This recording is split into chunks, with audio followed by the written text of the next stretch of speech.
welcome to my channel. My name is Aileen. If you want to lose weight or kung gusto nyo na lang na i-maintain yung weight ninyo, and ang pag-follow kay keto diet is hindi kasama sa ating mga options dahil limited ang resources natin, limited yung mga mapagbibilhan natin ng mga pagkain ngayon, then here are 5 tips for you. If ketogenic diet is not an option dahil sa situation natin ngayon, you can go for typical low-carb diet. For typical low-carb diet, ang maximum grams ng carbs na pwede mong kainin is up to 150 grams compared kay ketogenic diet na nagre-range lang from 20 to 50 grams. Ang difference kasi guys ng ketogenic diet at saka ng low-carb diet is si ketogenic diet, ang ini-aim niya is para mapunta ka sa ketosis. Ibig sabihin, yung mga high-carb na pagkain, bawal mong kainin yon. Yung mga rice, yung pasta, yung bread, bawal mong kainin yon. Tapos, syempre, yung mga sweets kasi matataas yung carb nila, di ba? For low-carb diet naman, walang goal si low-carb na mapunta ka sa ketosis. Ang goal niya lang is kumain ka ng low-carb. For a typical low-carb diet kasi guys, mayroong 3 klase yan. If you want to lose weight, kailangan yung number of grams ng carbs na kakainin mo daily is nagre-range from 20 to 50 grams. Mas mababa, mas mabilis kang mag-lose ng weight. Kaya majority sa atin, ang fina-follow is 20 grams. Maximum 20 grams na net carb. Pero up to 50 grams is still okay. Kaya lang, syempre, pabagal din ng pabagal yung weight loss mo.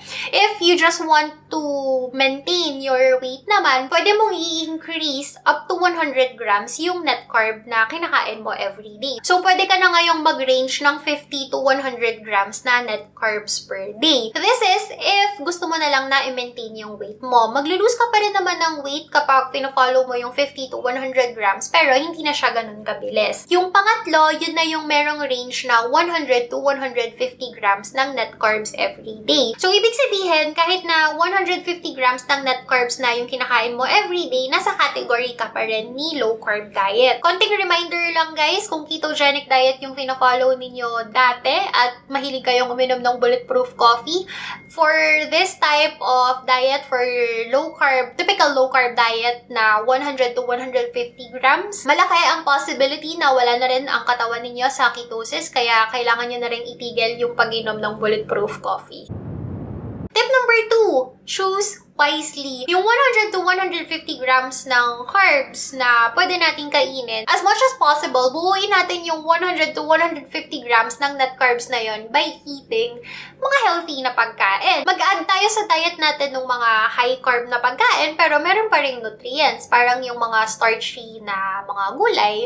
Yes, high carb sila, pero kahit papano, meron pa rin silang vitamins and minerals. According to Carb Manager, 2 piraso ng Oreo cookie, mga nasa 21 grams ng net carbs yun.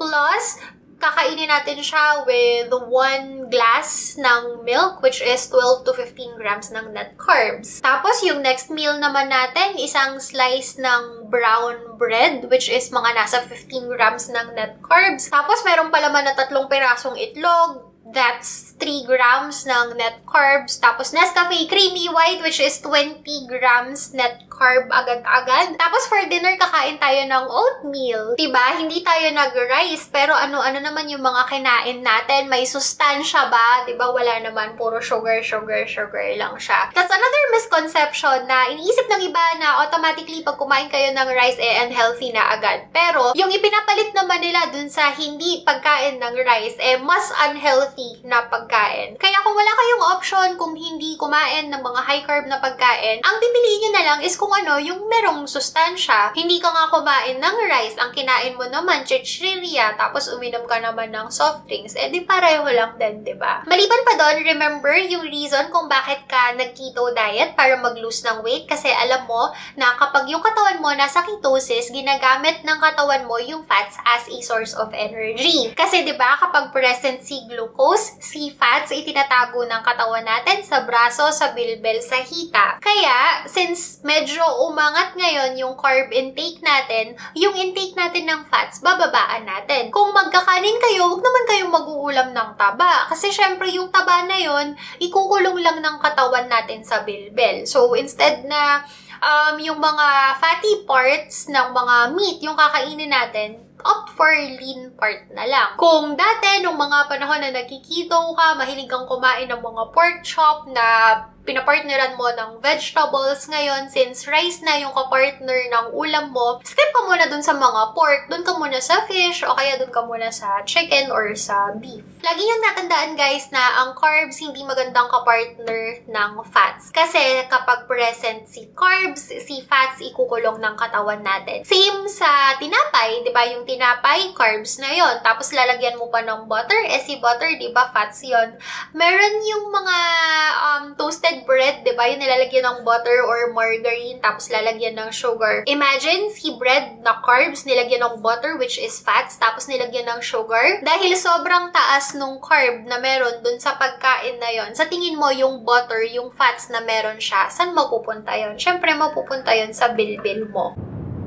Tip number 3, you can do intermittent fasting. Kung wala talagang option pagdating sa pagkain, kasi yung mga pagkain lang na meron tayo everyday is nakadepende sa kung ano yung irarasyon ni Mayor, which is most of the time naman bigas, tapos delata. Okay lang naman yon, bawiin mo na lang sa pag-intermittent fasting. Ang intermittent fasting naman, hindi naman mandatory na papartneran mo siya ng keto diet or papartneran mo siya ng low carb diet. Actually, ang intermittent fasting is not a type of diet naman. Si intermittent fasting kasi, sinasabi niya lang sa'yo kung anong oras ka dapat kumain. Yung health benefits ni intermittent fasting, hindi naman marireverse yun once kumain ka ng high carb na pagkain.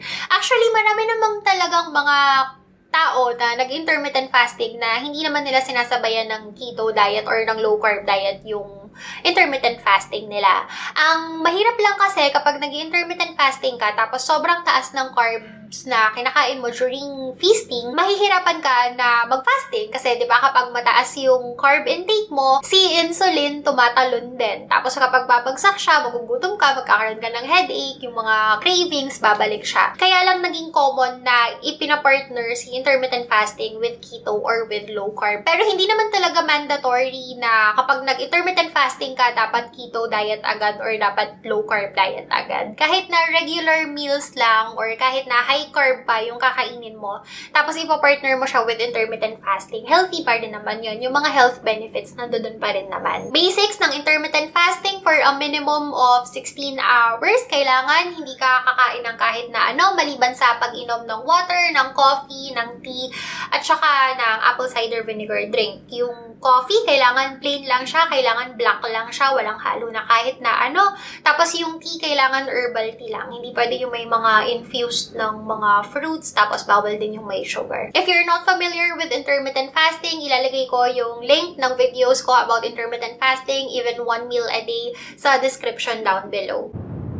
Tip number 4, exercise. Dahil nasa bahay na lang naman tayo ngayon, wala na tayong ma-i-excuse na busy kaya hindi makapag-exercise.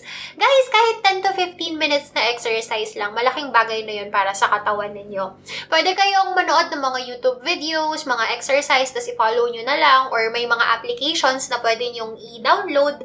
Tapos everyday, ino-notify niya kayo na oras na para mag-exercise. Ganun lang yung ginagawa ko kasi tamad din akong mag-exercise. Whether 5-minute exercise or 2-hour exercise yung gagawin ninyo everyday, malaking bagay pa rin yun para sa health ninyo.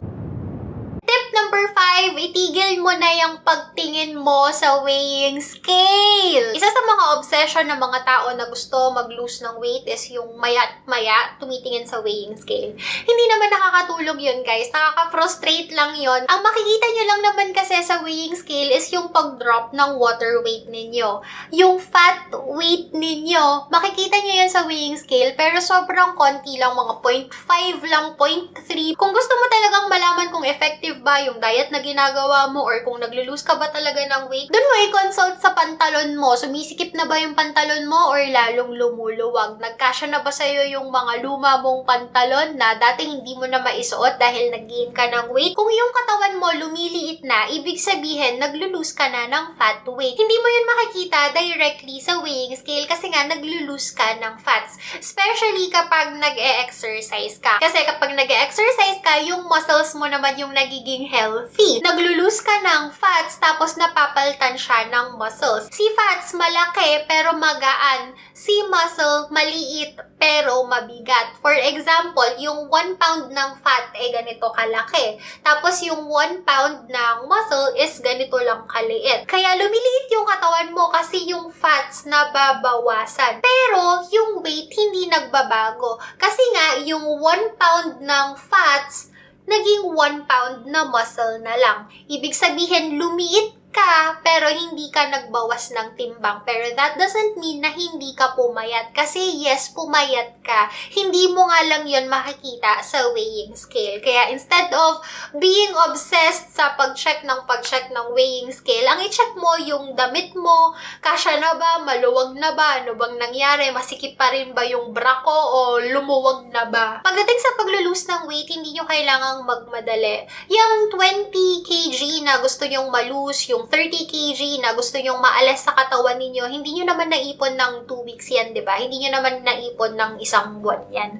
Naipon nyo yan dahil sa kakakain ninyo ng mga unhealthy na pagkain sa loob ng 10 years, 15 years, 20 years. Kaya it will also take time para mawala yung fats na yon. May mga mabilis na paraan para mag-lose ng weight, pero ang tanong, healthy ba yung mga way na yon? Pwede kayong mag-calorie restriction, yung bonggang calorie restriction to the point na 500 calories na lang yung kinakain ninyo daily. Pwede rin kayong uminom ng mga slimming pills, pwede kayong uminom ng mga slimming tea, slimming coffee, pero ang tanong, healthy ba yung mga yon?